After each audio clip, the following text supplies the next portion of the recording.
Bonjour à tous, j'espère que vous allez excellemment bien aujourd'hui. On va parler cyclisme, on va parler sport en général en fait. Très clairement, on va partir d'une info cyclisme et essayer d'ouvrir un petit peu sur un autre sujet.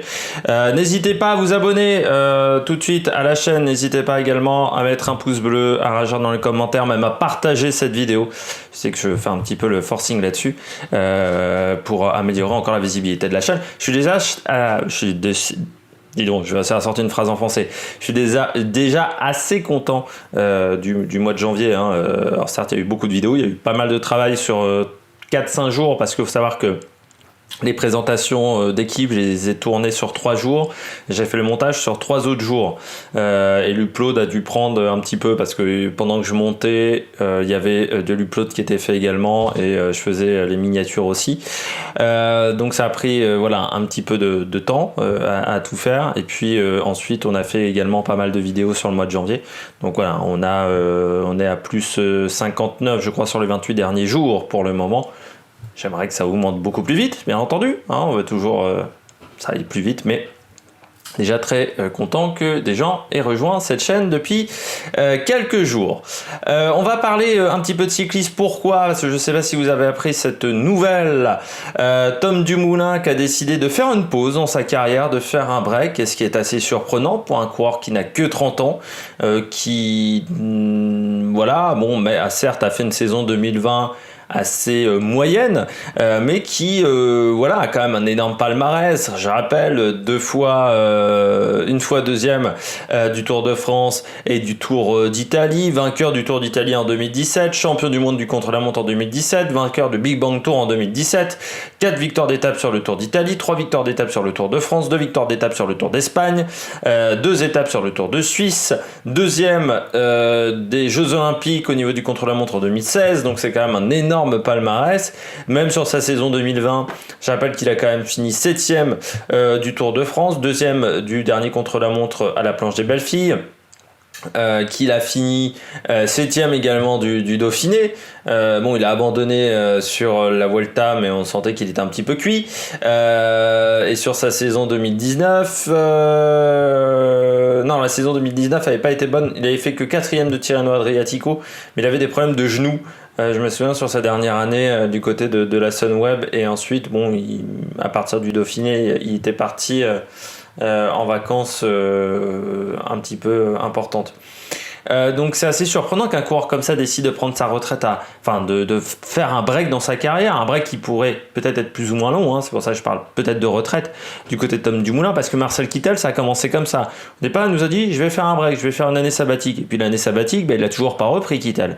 Et c'est assez surprenant de voir ces coureurs-là prendre leur retraite extrêmement jeune, et on va ouvrir, parce qu'on va parler un petit peu de la sorte de dépression, de spleen un petit peu du cycliste, de lassitude du sportif, que j'ai l'impression de mes différentes recherches intellectuelles dans ma tête, des réunions avec moi-même, comme disait ma prof d'allemand, que ça arrive de plus en plus souvent aujourd'hui.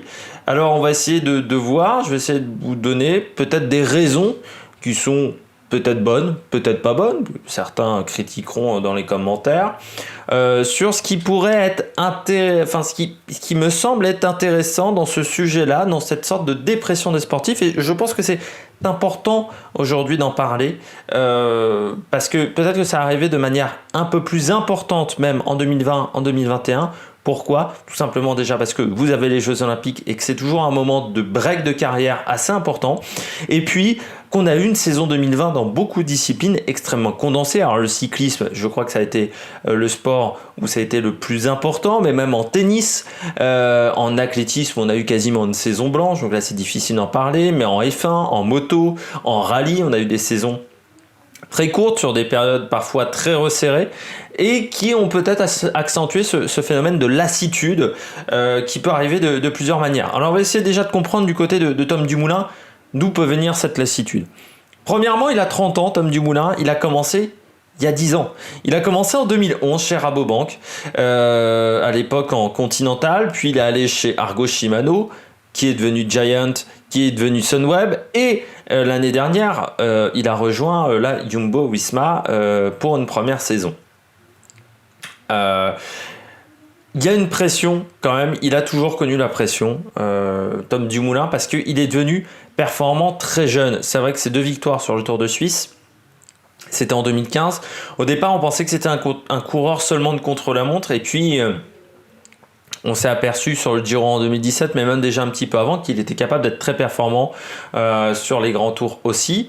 Au départ, c'était un coureur de contre-la-montre qui ne claquait pas énormément de courses sur ses premières années. Moi, je me souviens qu'il avait raté pas mal de fois la gagne. Il était souvent 2e ou 3e et rarement vainqueur, Tom Dumoulin, sur ses premières années. Puis c'est devenu un coureur qui a eu une énorme... pendant 3 années à partir de 2016, je dirais même 2015, 2016, 2017, 2018, où il a réalisé vraiment des saisons extrêmement pleines. Déjà, il a eu un problème physique au niveau du genou, ce qui fait que sa saison 2019 n'a pas été excellente. Ça, c'est clair et net. En 2020, moi, je l'ai trouvé pas mal sur le Tour de France, très clairement le dire, dans un rôle de lieutenant, et je me disais, bon, il serait leader sur le Tour d'Espagne. Au final, sur le Tour d'Espagne, il était quand même plutôt sous fifre de Roglic, très fatigué déjà avant le Tour d'Espagne. C'est-à-dire que il a, je pense, beaucoup souffert de l'après-Tour de France, parce que au championnat du monde du contre-la-montre, il finit que 10e, mais il était vraiment rincé. Pareil, la Flèche Wallonne, il abandonne, mais il a jamais été dans le coup sur la Flèche Wallonne. Je crois que je l'avais même mis en flop sur la Flèche Wallonne. À Liège, c'était pas beaucoup mieux. Donc c'est un coureur qui a pas mal souffert physiquement de l'après-Tour de France, avec encore une fois cette saison ultra condensée. Pour des coureurs comme ça n'a pas forcément été extrêmement facile, parce qu'il a que 40 jours de course au final sur son année, donc ce qui est pas énorme, mais 40 jours de course entre le 7 août et le 28 octobre.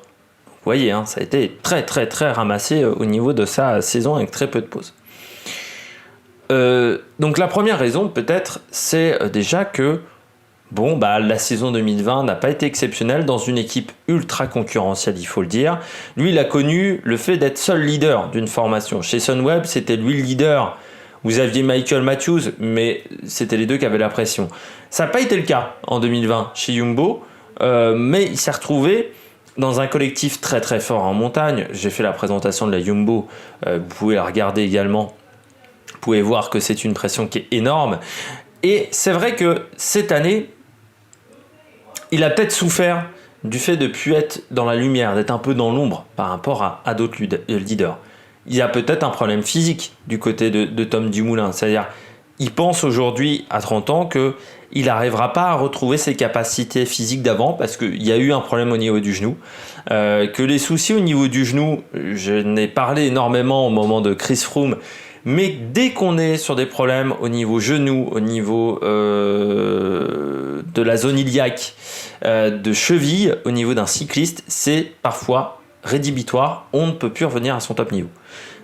Comme ça peut être au niveau du dos pour un tennisman, au niveau du bras, pareil, ça peut être des fins de carrière. Et bien au niveau d'un cycliste, dès que c'est genoux, fémur, tibia péroné, l'os iliaque, toute cette zone-là, quand c'est des problèmes d'artériel, comme ce qu'a eu Pauline Ferrand-Prévot, ça peut être très compliqué pour un cycliste pour revenir au top. Et peut-être que Tom Dumoulin, il a un problème comme ça, il n'arrive pas à revenir à son top niveau. J'ai vu par exemple Elia Viviani, qui a eu des analyses cardiaques qui au final se sont avérées pas si mauvaises que prévu, parce qu'au départ il pensait vraiment chez Cofidis qu'il pourrait pas rouler en 2021 et que ça serait peut-être même sa fin de carrière. Au final c'est pas le cas, mais il doit quand même prendre du repos. Il y a des problèmes physiques comme ça au niveau cardiaque, au niveau des genoux, au niveau des jambes, qui sont quasiment rédhibitoires pour un cycliste, et qui ensuite derrière vous n'arrivez pas à retrouver votre meilleur niveau. C'est peut-être ça le problème du Tom Dumoulin, ou c'est peut-être simplement la lassitude. C'est vrai qu'à 30 ans, il a commencé au top niveau il y a 10 ans, il est au top depuis peut-être plus de 10 ans, depuis même 2009, 2008, où il a fait ses premiers résultats chez les jeunes. Et au bout d'un moment, eh bien, il y a une lassitude. Quand on fait tout le temps la même chose, quand on a un métier répétitif, on s'en aperçoit de plus en plus, même dans le monde traditionnel, hein. Combien de personnes ont changé de carrière professionnelle ces dernières années? C'est un phénomène qui s'accentue même au fur et à mesure. On a de plus en plus de mal à faire la même chose pendant 15, 20 ans, 30 ans. Voilà, et c'est également peut-être le reflet de cette société qu'on voit là aujourd'hui, avec des mecs comme Dumoulin, mais comme d'autres. Marcel Kittel, j'en parlais, il a pris sa retraite très jeune. Vous avez des cas comme Sagan, où on sent que Sagan est quand même plus forcément hyper joyeux quand il parle du cyclisme. Du côté de la Formule 1, on pourrait parler de Vettel. Du côté de la moto, Jorge Lorenzo, qui a arrêté très jeune. Du côté du tennis, moi j'ai l'exemple de Dinara Safina, qui a arrêté extrêmement jeune. Et il y a des filles en tennis qui ont des carrières qui sont vraiment, où elles commencent très très fortes, très jeunes. Parce qu'en tennis, des filles comme Alizé Cornet ont commencé à 15-16 ans. Et puis on s'aperçoit qu'à 26-27, elles sont rincées, les filles. Et qu'elles n'arrivent plus à mettre un pied dans l'autre. Et ça arrive très régulièrement aujourd'hui, ce phénomène-là s'accentue, je trouve, énormément, ce phénomène un petit peu de spleen, de lassitude, très clairement, au niveau des carrières. Et c'est vrai que Tom Dumoulin, il a 30 ans, il y a aussi les à côté. Il veut peut-être fonder une famille, il veut peut-être faire des choses en dehors du cyclisme, commencer à réfléchir à l'après-carrière. Et c'est vrai que quand vous êtes la tête dans le guidon, on peut le dire, avec un jeu de mots assez mauvais, dans le cyclisme, c'est compliqué ensuite derrière de regarder à côté, très clairement. Et c'est peut-être ça, tout simplement, le problème du Dumoulin, c'est une lassitude envers sa discipline. C'est quelque chose véritablement que je vois de plus en plus. Les carrières à la Teddy Riner, à la Lewis Hamilton, où les mecs, comme Teddy Riner, il a commencé, il était au top niveau à 18 ans, il est toujours là à 30 ans, ou les carrières à la Tony Estanguet aussi, qui arrivait très très jeune et qui a fini à 35-36 ans, Hugo Lloris, aussi en foot, qui est là depuis très très très longtemps, qui d'autre, Marc Marquez un petit peu, mais il est quand même jeune. Valentino Rossi, qui a commencé très jeune, ça fait depuis 20 ans qu'il est là. Hamilton aussi, qui est là depuis très très longtemps. C'est de plus en plus rare. Pourquoi ? Parce que rester au top, c'est très compliqué. Rester au top, ça demande... par exemple du côté de Lewis Hamilton, ça lui a coûté peut-être sa relation avec Nicole Scherzinger, qui avait été très médiatisée en Grande-Bretagne, mais il faut tout mettre de côté quasiment pour une carrière de sportif. Vous pouvez pas sortir le soir, vous pouvez pas faire la fête, surtout dans des disciplines par exemple le décathlon avec Kevin Mayer, qui sont des disciplines très chronophages déjà en temps d'entraînement, mais aussi qui demandent d'être au top physiquement, parce que si vous êtes pas au top physiquement ou techniquement, eh bien vous vous blessez. Et on s'aperçoit que certains sportifs ont besoin de voir autre chose à un moment dans leur carrière. Je pense également à Florent Manoudou, qui a eu une première carrière en natation, qui avait décidé de faire du handball. Il voulait voir autre chose. Il voulait voir une autre discipline, une autre manière de faire. Et peut-être qu'aujourd'hui, le fait qu'il soit quand même très performant depuis qu'il est revenu à la natation, parce qu'il claque quand même des très très gros chronos, c'est peut-être dû à cette expérience-là de break, de passage au handball, qui lui a fait du bien. Et je pense que dans les années à venir, on va avoir des sportifs qui peut-être de plus en plus vont faire des breaks dans leur carrière pour peut-être faire des enfants. C'est le cas. Il y a beaucoup de filles aujourd'hui, c'est peu le cas chez les garçons, de mecs qui s'arrêtent pour dire je vais m'occuper de mon môme pendant 2 ans ou 3 ans. Ça arrive assez peu chez les garçons. Par contre, chez les filles, on a ça. On a eu le cas de Serena Williams, mais il y a d'autres filles qui ont décidé de prendre une année de break, 2 ans de break, pour dire d'accord, là maintenant je fais un enfant, je m'arrête pendant 1 an, 2 ans, 3 ans, et puis je reviendrai au top niveau. Mais j'ai besoin de m'arrêter, j'ai besoin de faire un arrêt dans ma carrière, et ça arrive de plus en plus. Là, c'est le cas de Dumoulin, mais on a eu le cas de Kittel, et je trouve que parler de la retraite, enfin du break de Tom Dumoulin, c'est assez intéressant pour montrer que le bien-être n'est pas forcément facile pour les sportifs de haut niveau, et qu'on peut être sportif de haut niveau et éprouver un moment de la lassitude dans son sport. On n'est pas forcément fan déjà de son sport, c'est-à-dire on peut être doué dans la pratique du football, dans la pratique du cyclisme, dans la pratique de la natation. C'est le cas de Florent Manoudou. Florent Manoudou, il a toujours dit « je n'aime pas nager, je n'aime pas forcément l'eau ». Mais être doué dans une discipline, pas forcément être passionné de cette discipline, et éprouver un moment de la lassitude. Et moi, j'aimerais qu'on reconnaisse un peu plus des mecs comme Hamilton, comme Teddy Riner, qui ont des carrières. Rossi, je critique souvent Rossi sur mes débriefs moto, mais je trouve ça remarquable qu'à 40 ans, plus de 40 ans désormais, il arrive à être quand même encore au top physiquement et à se préparer physiquement pour conduire une MotoGP. Parce que c'est un sport qui est extrêmement physique. De voir des mecs comme Chris Meek il a plus de 40 balais aussi, de voir des Serena Williams, des Venus Williams aussi, avoir des carrières extrêmement longues, des Roger Federer, des Djokovic et Nadal. Parce que Nadal, c'est aussi un cas d'un mec qui a commencé très très jeune.